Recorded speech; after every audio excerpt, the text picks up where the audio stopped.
அஸ்ஸலாமு அலைக்கும் வரஹ்மத்துல்லாஹி பரகாத்துஹு. பிஸ்மில்லாஹிர் ரஹ்மானிர் ரஹீம். அல்லாவின் பாதையில் உயிர் தியாகம் செய்த ஷஹீதுக்கு கடனை தவிர எல்லா பாவங்களும் மன்னிக்கப்பட்டு விடுகின்றன என்று அல்லாஹ்வின் தூதர் ஸல்லல்லாஹு அலைஹி வஸல்லம் அவர்கள் கூறினார்கள்.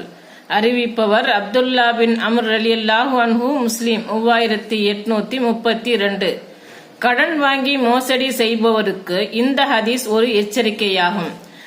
ஷஹீதை விட உயர்ந்த அந்தஸ்து கொண்டவர் யாரும் இருக்க முடியாது. இத்தகைய பெரிய தகுதியை பெற்றவருக்கும் கடன் வாங்கியதன் காரணத்தால் அல்லாஹ் பாவத்தை மன்னிக்க மாட்டான் என்று நபி ஸல்லல்லாஹு அலைஹி வஸல்லம் அவர்கள் கூறிவிட்டார்கள்.